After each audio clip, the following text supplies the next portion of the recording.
C'est quoi l'humilité? L'humilité vient du mot humus. Humilité vient du mot humus. Et humus, c'est quoi? L'humus, c'est quoi? C'est la terre. L'humus, c'est la terre.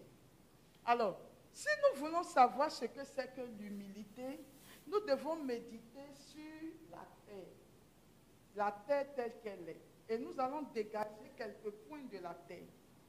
La première chose, c'est que la terre, nous sommes tous façonnés à partir de la terre. On est d'accord, nous dit le livre de Genèse chapitre 2. Le Seigneur Dieu créa l'homme de la poussière du sol. Nous sommes donc tous façonnés de la terre. Combien parmi nous, quand tu te lèves le matin, disent merci à la terre? Est-ce qu'on peut lever les doigts?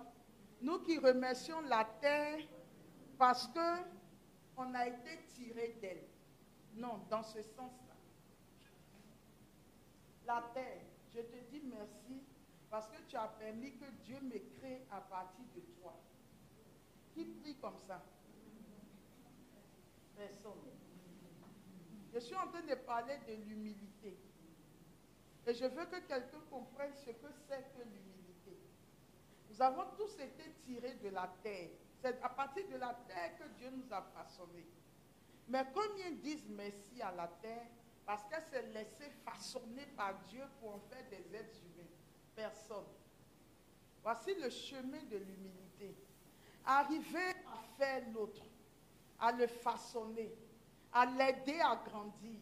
Et même s'il ne se retourne pas pour te dire merci, même s'il ne reconnaît pas, même s'il n'est pas capable de te considérer pour ce que tu as fait pour lui, continue à l'aimer et continue à faire ta mission. Premier chemin qui conduit à l'humilité.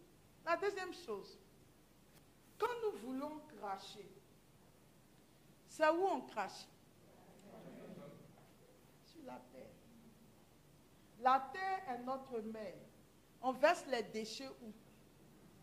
Sur la terre. N'est-ce pas? Ça veut dire que celui qui nous fait du bien, qui nous a façonnés, c'est lui que nous méprisons, c'est lui que nous dégradons.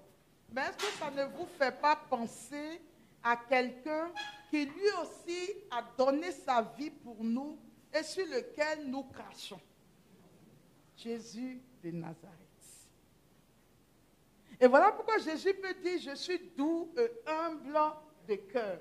Parce que Jésus nous fait, mais nous crachons sur lui. La terre nous a faites par les mains de Dieu, mais nous crachons sur la terre.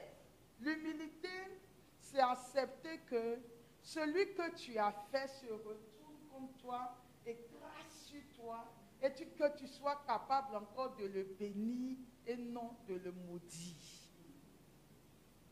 Je parle à quelqu'un. Combien de blessures intérieures n'avons-nous pas? C'est moi qui t'ai fait. Tu n'étais rien.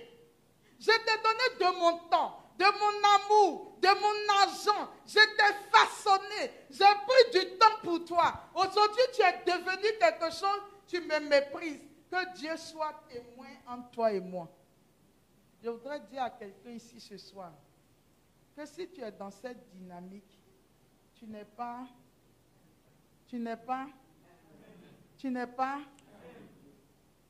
L'humilité, c'est de faire quelqu'un, d'accepter que cette personne se retourne pour cracher sur nous et de continuer à bénir la personne.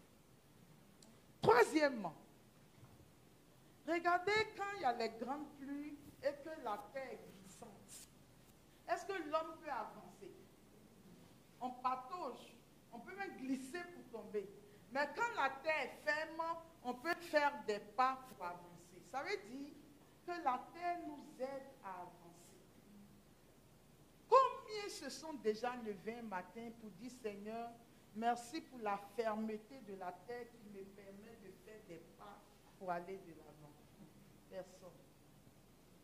C'est le jour où la voiture patine, où il y a des grands éboulements de terrain, qu'on est surpris, mais pourquoi ça? Mais on ne se rend pas compte que tous les jours que Dieu fait, nous avions des terres fermes pour lesquelles nous ne disions jamais merci à Dieu. Et la terre supporte tout cela. D'aider les gens à avancer sans que les autres ne s'intéressent à ce qu'ils sont. L'humilité, c'est d'accepter d'être là pour aider les autres à avancer. Qu'ils reconnaissent, qu'ils ne reconnaissent pas, pourvu qu'ils avancent. Pourvu que l'amour que nous avions pour eux soit suffisamment grand pour ne pas regarder leur retour et avoir envie qu'ils continuent à avancer. Et c'est ce que notre Seigneur Jésus lui-même fait, pourvu que vous soyez heureux, que vous avanciez. Dernier point de la terre. Quand nous voulons jeter des ordures, on les jette sur la terre. N'est-ce pas? Mais qu'est-ce que la terre fait? Les ordures qu'on jette sur elle, elle va nettoyer elle-même les ordures. Elle va arriver des ordures là sorties de l'engrais. Elle va se nourrir de l'engrais des ordures. Et elle va se rendre prête. De telle sorte que si demain nous voulons planter quelque chose, qu'elle soit suffisamment fertile pour que la plante pousse et nous donne des fruits et que nous puissions manger et que nous soyons rassasiés. La terre. Les gens vont jeter des ordures sur toi. Les gens vont te mépriser en versant l'eau sale en toi. Comment est-ce qu'au lieu de crier, mais pourquoi on verse l'eau sale sur moi? Pourquoi est-ce que sur moi on jette des ordures? Comment au milieu de l'eau sale, au milieu des ordures, tu es capable de crier, je prends ça, je ne prends pas ça. Je laisse tomber ça. Ça m'intéresse. Je prends ça, je ne prends pas ça. Et comment tu es capable, au milieu des ordures, de rassembler ce qui peut t'aider? Et tu prends tout ce qui peut être positif dans les humiliations, dans les injures, dans la façon dont on te traite. Tu rassembles tout ça, tu te nourris de ça. Et tu vois que ça t'aide à grandir. C'est comme si tu passes d'un niveau où tu étais avant à un autre niveau. On dit, mais on ne comprend pas, il a changé. Avant, il était comme ça, mais maintenant, quel que soit ce que tu fais, mais c'est comme s'il est devenu une autre personne.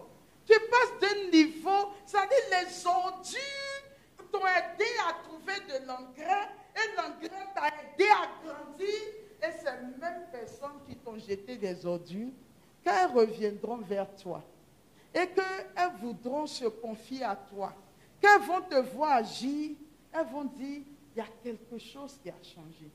Il y a comme une sorte de sagesse. Je ne le reconnais plus. Et ces personnes viendront se confier à toi. Les mêmes qui t'ont vilipendé viendront à tes pieds. Parce qu'il y a une forme de sagesse qui serait née en toi, viendront se confier à toi. Et quand tu vas leur donner des conseils, quand tu vas les orienter, ils vont dire vraiment quelque chose de grand. Dieu t'utilise. Mais ce qu'ils ne savent pas, ce sont les ordures qu'ils ont jetées sur toi, qui t'a permis d'acquérir de l'engrais, qui t'a bonifié et qui fait qu'aujourd'hui tu es passé à ce niveau. L'humilité, c'est cela. Revenir à la condition de la terre. Aider l'autre à avancer même s'il ne reconnaît pas. Aider l'autre à aller de l'avant même s'il crache sur toi, même s'il t'insulte. Et quand on jette n'importe quoi sur toi, fais attention, trie l'engrais au milieu des déchets qu'on t'a lancés. Et tu verras que ça te fera passer à un autre niveau. Et c'est comme ça que tu deviens humble. C'est comme ça que tu t'abaisses. Et c'est comme ça que tu permets au Christ de te relever. Vous voyez Benjamin, avec tout ce qu'il a subi, tout ce qu'il a subi comme injustice, comme rejet, comme humiliation, mais c'est lui seul qui à la fin va aider tous ses frères à s'installer. Ça veut dire que dans ces rejets, dans ces injustices, dans ces humiliations, Benjamin a su trouver le nécessaire, l'engrais nécessaire pour façonner son être au point où quand il va être avec Judas, il n'est plus dans les conflits, dans les querelles. c'est moi, pourquoi c'est ton nom que notre tribu doit porter? Parce que moi aussi, on m'a qu'à dire le royaume de Juda et de Benjamin. Et pourquoi moi, on ne va pas dire mon nom? Et puis, de toute façon, je vais te céder l'une de mes plus célèbres villes. On n'entendra plus jamais parler de moi. Mais quand Benjamin s'abaisse, il accepte de disparaître. Pour que les autres soient, Dieu dit, c'est à cause de cet acte que toi, tu ne disparaîtras jamais. Et que toi, tu resteras la tête jusque dans le royaume